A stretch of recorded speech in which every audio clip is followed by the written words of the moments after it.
मेरा नाम नदीम हैदर है और इस वीडियो में हम जानेंगे आज कि आपका एक एडवोकेट मतलब कि किसी पर्सन को एनरोल होने के लिए एज एडवोकेट क्या रिक्वायरमेंट है, क्या ज़रूरत होनी, क्या चीज़ें हैं, क्या क्वालिफ़िकेशन है, क्या डिस्क्वालिफ़िकेशन है उसकी, या किस बेस पर आपका उसको जो स्टेट बार काउंसिल है या बार काउंसिल है आपका वो रिजेक्ट कर सकती है उसकी एप्लीकेशन को, या और कौन से आपके ऐसे चीज़ें हैं जिससे उसका नाम रिमूव हो सकता है आपका स्टेट बार काउंसिल से या बार काउंसिल ऑफ इंडिया से, या फिर एज ए एडवोकेट मतलब वहाँ से रिमूव कर सकते हैं उसका नाम।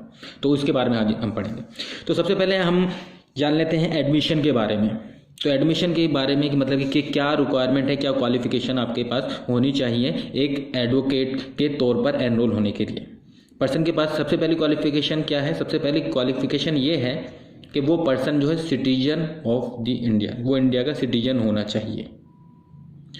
वो पर्सन सिटीजन होना चाहिए इंडिया। हालांकि अगर कोई पर्सन बाहर का है, फॉरेनर है, तो वो भी आपका एज ए एडवोकेट जो है एनरोल करा सकता है इंडिया में, पर उसके लिए कंडीशन ये है कि उस केस में ये देखा जाएगा कि उस स्टेट का जो बाहर का जो पर्सन है, दूसरी कंट्री का जो पर्सन है जो इंडिया में अपने आप को खुद को एनरोल कराना चाह रहा है एज ए एडवोकेट, क्या उस पर्सन की कंट्री में कोई ऐसा प्रोविज़न है या फिर ऐसा मेथड है कि इंडिया का पर्सन वहाँ पर एडवोकेट बन सकता है या नहीं बन सकता। अगर इंडिया का पर्सन भी उस पर्सन की कंट्री में एज ए एडवोकेट काम कर सकता है, प्रैक्टिस कर सकता है, तो उस पर्सन को हम परमिट कर सकते हैं। तो वो फॉरेनर जो है वो भी एज ए एडवोकेट यहाँ पर काम कर सकता है, एनरोल कर सकता है, एनरोल के लिए अप्लाई कर सकता है। दूसरी कंडीशन क्या है? दूसरी कंडीशन है कि उस पर्सन की मिनिमम जो एज है वो 21 ईयर होनी चाहिए। तो मिनिमम 21 ईयर एज होनी ज़रूरी है किसी भी पर्सन को एज ए एडवोकेट एनरोल होने के लिए। थर्ड है आपका डिग्री ऑफ लॉ होना ज़रूरी है। अब इसमें कुछ चीज़ें हैं। अभी जो है अगर करंट की बात करें तो उसके पास डिग्री होनी चाहिए, किसी भी यूनिवर्सिटी की हो, और वो यूनिवर्सिटी एफिलिएशन हो उसका किससे? बीसीआई से उसका एफिलिएशन होना ज़रूरी है उस यूनिवर्सिटी का। तो उस डिग्री आपका जो है, अगर वो उस यूनिवर्सिटी से वो डिग्री उसको मिलती है तो वो भी एनरोल के लिए अप्लाई कर सकता है। तो ये क्वालिफिकेशन है। दूसरी क्वालिफिकेशन भी आप इसमें इंक्लूड कर सकते हैं, जैसे कि डिग्री से रिलेटेड ही है कि बिफोर 12/3/1967, इससे पहले कोई भी पर्सन किसी भी यूनिवर्सिटी से उसको डिग्री मिली हो तो वो एनरोल करवा सकता है, या फिर बिफोर 15/8/1947 से पहले किसी भी यूनिवर्सिटी से उसको जो है मिली हो, वो किसी भी एरिया में हो इंडिया के, 1947 से पहले किसी भी एरिया में हो यूनिवर्सिटी, वो इंडिया के। पर कौन सा इंडिया? वो इंडिया जो कि डिफाइन किया गया है कहाँ पर? आपका गवर्नमेंट ऑफ इंडियन एक्ट में 1935 में। तो 1935 गवर्नमेंट ऑफ इंडियन एक्ट में जो आपका इंडिया डिफाइन किया गया है, अगर उस एरिया में वो यूनिवर्सिटी है और उस यूनिवर्सिटी से उस पर्सन ने वो डिग्री जो है मतलब ली है लॉ की, तो वो अप्लाई कर सकता है। तो ये आपका, और दूसरी चीज़ें हैं, दूसरे प्रोविजंस हैं, वो भी फुलफिल होने चाहिए। जैसे आपका साइन होना चाहिए, एप्लीकेशन होनी चाहिए, वो अटेस्टेड होनी चाहिए आपका, या फिर जो भी फीस है, प्रिस्क्राइब फीस दी है वो पेड की हो उसने। तो ये सारी जो है क्वालिफिकेशन है। अब बात करते हैं डिस्क्वालिफिकेशन की। डिस्क्वालिफिकेशन क्या है?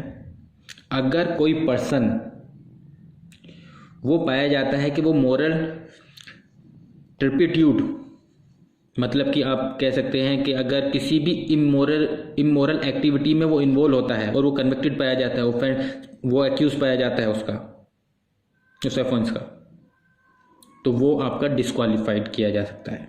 वो डिस्क्वालीफाइड हो, ये इसकी डिस्क्वालिफिकेशन है। या कोई भी पर्सन कुछ अनटचेबिलिटी के केस में आपका एक्यूज रहा हो, छुआछूत, तो उस केस में भी वो डिस्क्वालीफाइड माना जाएगा। ये जो आपका डिस्क्वालीफाई होगा वो 2 साल के लिए होगा। 2 साल के बाद वो पर्सन फिर से आपका अप्लाई कर सकता है। अब क्या केस हो सकता है कि किस बिहाफ पर आपका जो है स्टेट बार काउंसिल आपकी जो एप्लीकेशन है एनरोल होने के लिए वो आपका रिजेक्ट कर सकती है। अगर कोई पर्सन मिसरिप्रेजेंटेशन करता है, मतलब कि गलत तरीके से गलत डिटेल करता है, फिल करता है किसमें एप्लीकेशन में अपनी, या कुछ आपका अनड्यू इन्फ्लुएंस या फिर आपका फ्रॉड करता है कोई अपने एनरोलमेंट से रिलेटेड, तो वो पर्सन जो है डिस्क्वालीफाई किया जाएगा। किसके द्वारा? स्टेट बार काउंसिल या बार काउंसिल ऑफ इंडिया। तो जब वो डिस्क्वालीफाई किया जाएगा तो आपका स्टेट बार काउंसिल की ये आपकी ड्यूटी है कि वो उसकी इंफॉर्मेशन जो प्रोवाइड करेगी किसको, जितने भी आपके दूसरे स्टेट बार काउंसिल हैं उनको उसके पर्सन का नाम, उसका एड्रेस, उसका फ़ोन नंबर, क्या रीज़न है डिस्क्वालिफिकेशन का, वो सब चीज़ मेंशन करेगी। सबको पूरी इंफॉर्मेशन आपको देगी जितने भी हैं, और बार काउंसिल ऑफ इंडिया को भी। और बार काउंसिल ऑफ इंडिया की सहमति से ही वो आपको उस पर्सन को डिस्क्वालीफाई करेगी। मतलब पहले वो सहमति कंसेंट लेगी उनकी, पहले आपका बार काउंसिल ऑफ इंडिया है उसको वो इन्फॉर्मेशन प्रोवाइड करेगी, ऐसे ऐसे ये पर्सन है, ये केस है आपका, और वो डिसीजन लेगी। उसके डिसीजन के हिसाब पे फिर वो आपका उस पर्सन को आपका डिस्क्वालीफाइड कर दिया जाएगा। उसका पर्सन का जो है नाम, मतलब कि जो है उसको रिजेक्ट कर दिया जाएगा जो भी एप्लीकेशन है। किस तरीके से अब जान लेते हैं कि किस तरह से एक पर्सन का नाम या कौन सी सर्कमस्टेंस है, कौन सी सिचुएशन है, कौन सी कंडीशन है कि एक एडवोकेट का नाम जो है रिमूव किया जा सकता है या रिमूव होता है। कौन कौन सी सिचुएशन है?